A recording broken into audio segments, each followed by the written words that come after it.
두 번째로 우리가 어떻게 이웃을 사랑할 수 있을까? 16절 말씀인데요. 우리 함께 읽어볼까요? 16절 시작. 요한이 모든 사람에게 대답하였되 나는 물론 너희에게 세례를 베풀거니와 나보다 능력 많으신 이가 오시나니 나는 그의 신발끈을 풀기도 감당하지 못하겠노라. 그는 성령과 불로 너희에게 세례를 베푸실 것이요. 두 번째는요, 사랑의 왕이신 예수님과 함께하는 것입니다. 세례 요한의 존재 자체에서 나오는 그 아우라와 그의 삶에서 나오는 강렬하고 거룩한 어떤 메시지에 사람들은 감동을 받았습니다. 그래서 회개하고 행동을 고치고자 하는 그 마음을 먹었습니다. 그 요한이 그만큼 아우라가 강했다는 거예요. 그러니까 사람들이 어떤 마음을 품냐면, 아, 이분이 메시아가 아닌가. 네, 이분이 메시아. 근데 세례 요한이 뭐라 하냐면, 나는 그 메시아가 오신 그분에 비하면 아무것도 아니야. 난 그분의 신발끈 그거 매는 조차 감당할 수 없을 정도로 나와 그분은 너무 차이가 크다. 그러면 뭐가 그렇게 차이가 날까요? 예수님과 세례 요한. 물론 능력 차이도 있을 것이고 지혜도 차이가 있을 거예요. 근데 가장 큰 차이가 뭐냐면 사랑의 차이입니다. 세례 요한과 예수님의 그 사랑의 차이는 비교할 수 없을 만큼. 예수님의 사랑은 온 인류의 죄를 안고 대신 죽어지는 사랑이에요. 어느 누구도 감히 예수님 앞에 그 사랑을 비교할 수 없을 만큼 예수님의 사랑은 어마어마합니다. 그런 표현으로 세례 요한은 예수님과 나는 사랑의 크기에 비하면 나는 깨도 안 돼. 그런 거죠. 내가 이웃을 내 몸처럼 사랑할 수 없는 데는 내 안에 에고가 살아있습니다. 에고가 살아있을 때 예수님은 역사하지 않습니다. 근데 그 예수님을 모시기 위해서 에고를 내려놓고 예수님을 모신 사람은요, 그 예수님의 이끄심에 나를 내어드리기 시작합니다.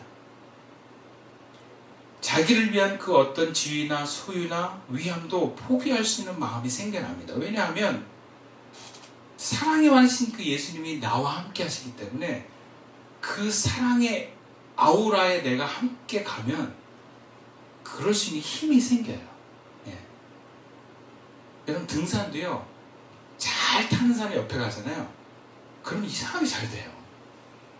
좀 힘이 덜 들어요.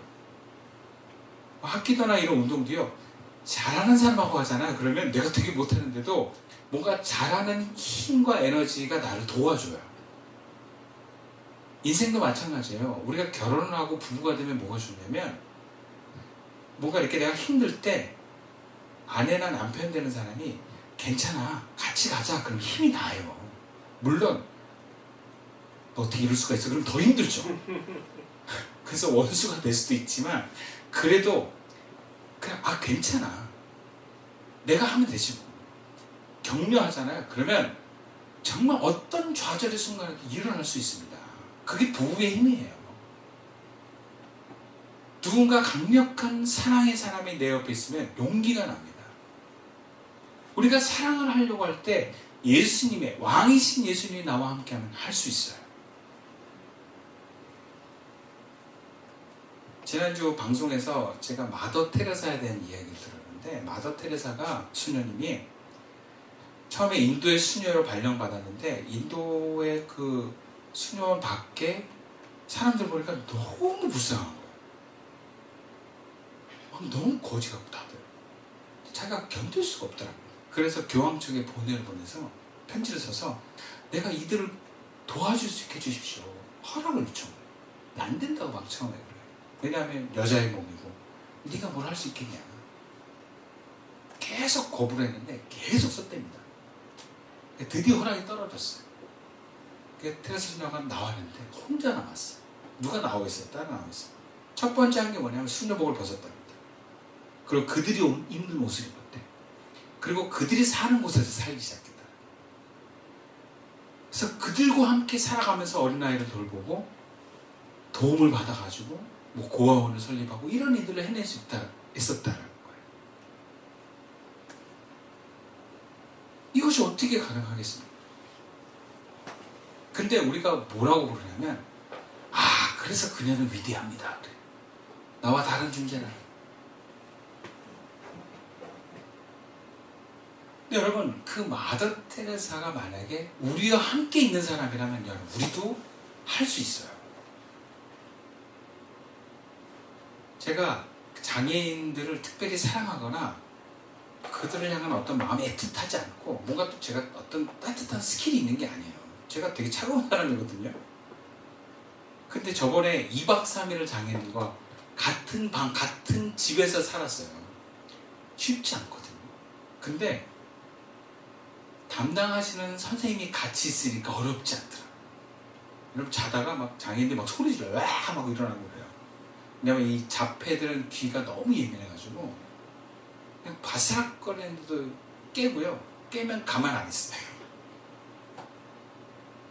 저는 막 미칠 것 같은데 그 담당하시는 선생님은 아무렇지 않아요.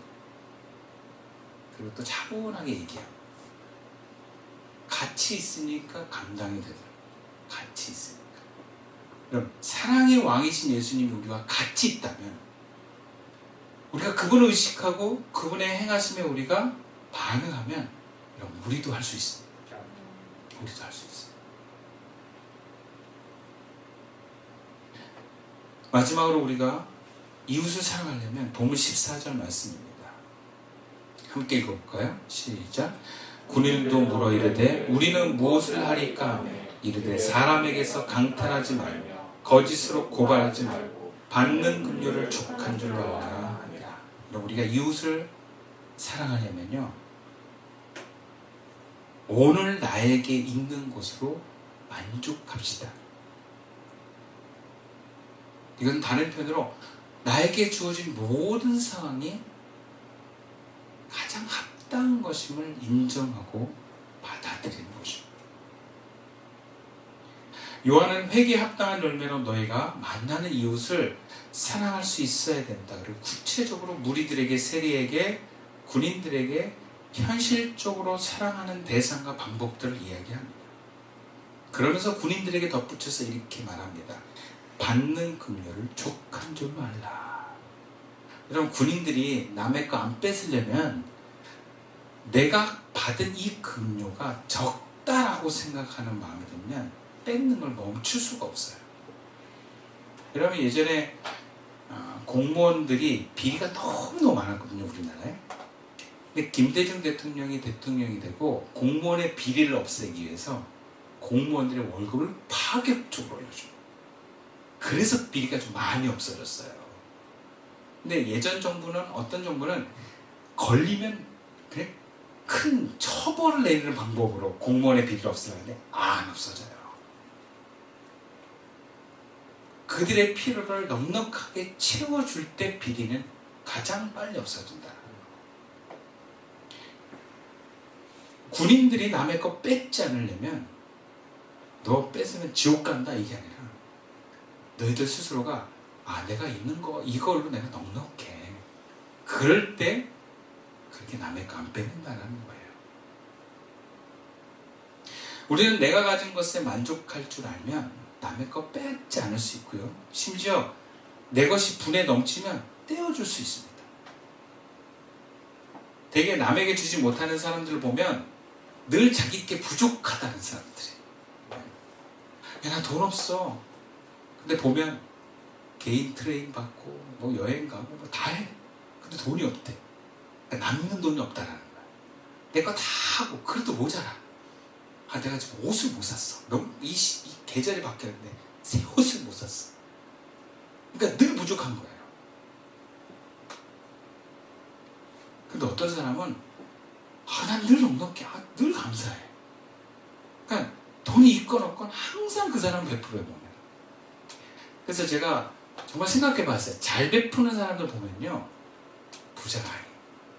잘 베푸는 사람들은 베풀어줘도 부족함 없고 늘 만족하는 사람들이. 늘 만족하고 감사하는 사람은요, 있고 없고를 떠나서 늘 베풀어요.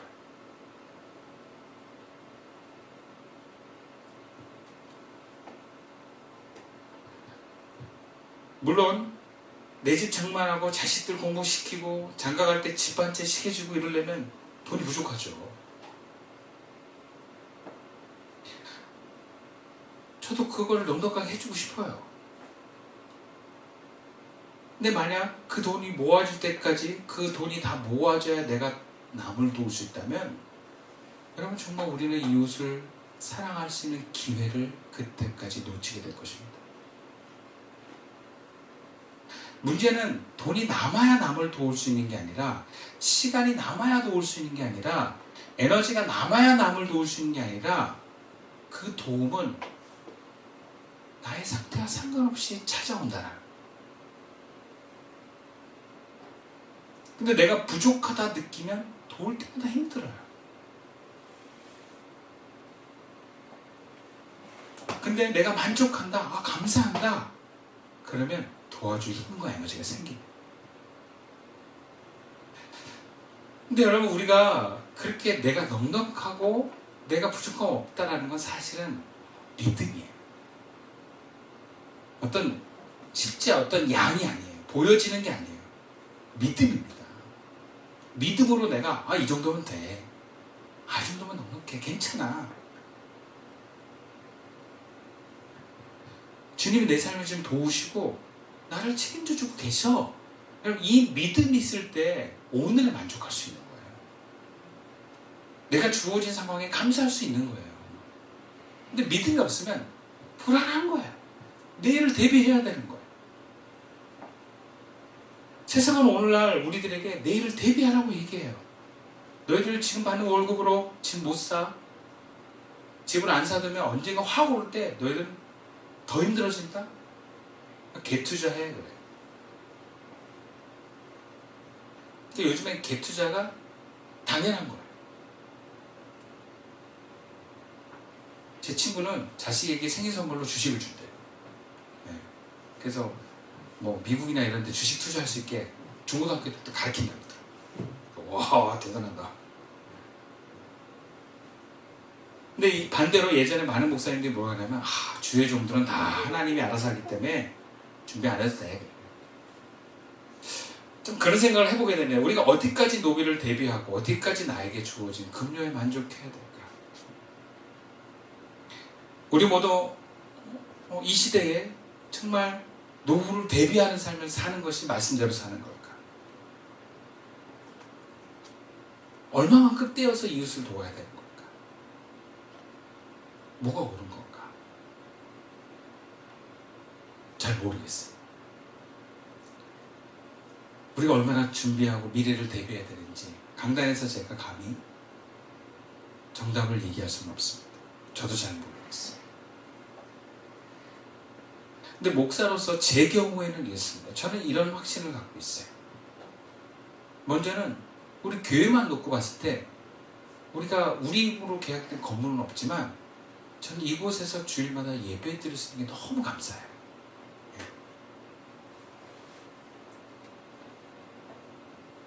굳이 돈 막 모아가지고 빨리 이사를 가야 되겠다, 그런 마음이 없어요. 그냥 한 주 한 주 이곳에서 예배 드릴 수 있는 게 너무 감사해요. 그래서 월세나 전세로 이전하기 위해서 돈을 모으려고 애쓰지는 않습니다. 왜냐하면 믿음이 있어요. 하나님이 때가 되면 인도하신다. 근데 그렇다고 제가 돈 무조건 모으지 마 이런 건 아니에요.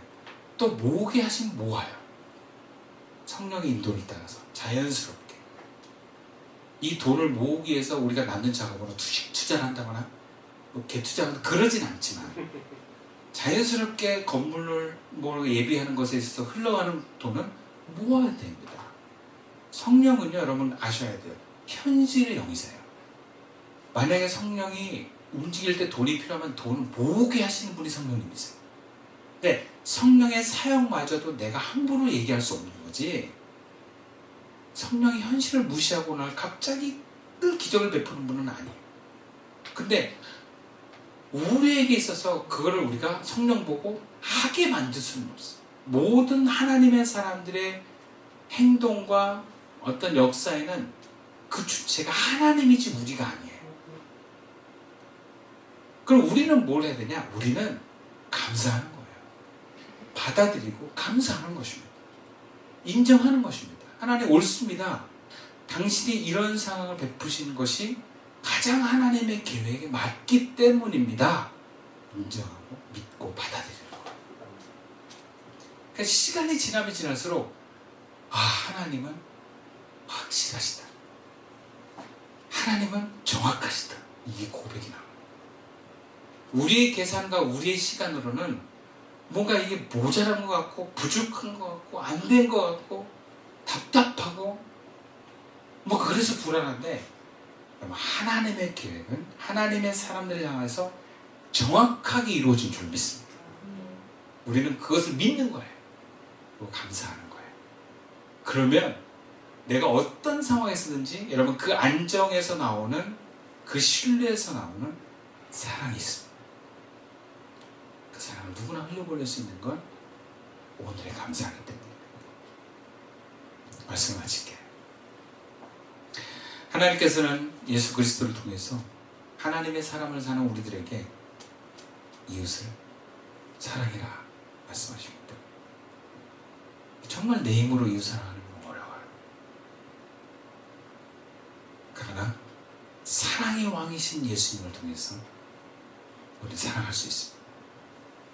그 사랑의 삶, 특별히 2022년의 첫 주일 예배 주시는 이 말씀을 통해서 올 한 해 더욱더 사랑의 삶을 살아갈 수 있는, 그래서 그 사랑의 삶이 우리 가정을 넘어서 우리 교회를 넘어서 우리 삶의 자리에서 우리 이웃들에게 스쳐가는 한 인연이라도 그 사랑을 흘려보낼 수 있는 저와 여러분 될 수 있기를 주님의 이름으로 축원드리겠습니다.